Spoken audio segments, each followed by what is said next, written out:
My windows are in the playground. My office is as in the preschool as it can get. When I say I'm a resource development director, most people don't know what I do. I sometimes realize I haven't moved from my desk for 6 hours, writing grants, fundraising, and writing thank you letters to our community members. But my day is often interrupted by children wanting hugs. I walk through the preschool and they all rush me. We do group hugs and they all want to be picked up, and they all want individual hugs and they want second hugs. One of them broke down and sobbed a couple of weeks ago because I was in a hurry. And I said I can always come back and we'll hug later. I like to call them little people. Little people who feel big feelings, just like us. There's a particular girl. You can tell how much she needs attention. She just clings to us. She won't let her mom change her shoes.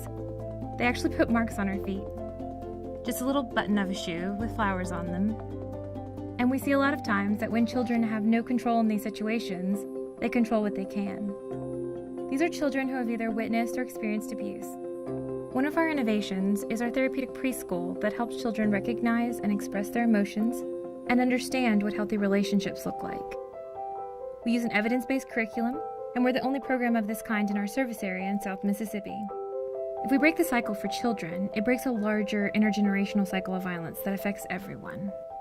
Since 1977, the Gulf Coast Center for Nonviolence has offered counseling, case management, medical assistance, transportation, crisis intervention. We provide comprehensive wraparound services to help victims of violence lead and maintain a violence-free life. We also educate our community. In collaboration with law enforcement, we educate them on how to help victims of violence, particularly when they respond to domestic violence calls. Education is the key to being able to shift the understanding of violence as a public health issue. If a cop interviews a woman in a domestic violence situation, she might change her story 3 times. Do you understand why she does that? It's because of trauma. So understanding trauma would allow us to better understand why she would make that decision. We have to learn what domestic violence looks like to protect people from further victimization.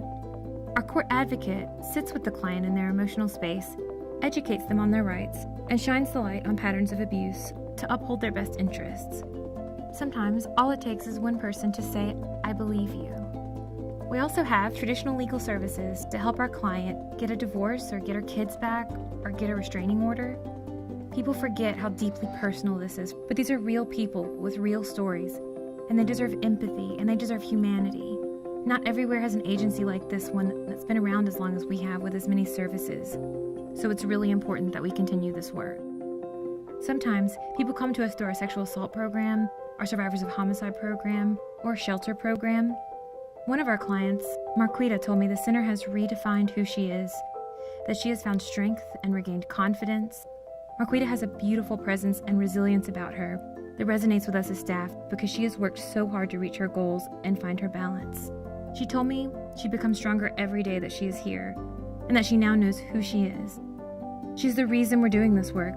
Clients like her are the reason we need to keep serving others. Marquita said she's a conqueror now, and I couldn't agree more. 1 in 3 women and 1 in 4 men are victims of domestic violence. So often we talk about the problem, but we don't talk about the solution. If we understood trauma as a society, it would change how we operate. It would shift our conversation around violence because people would be able to empathize. And if we had universal empathy, it would change everything. Everything.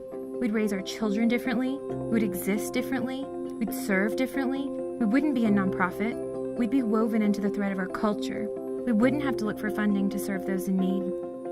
But for now, we'll keep serving our community, advocating for safety and justice, and giving out hugs.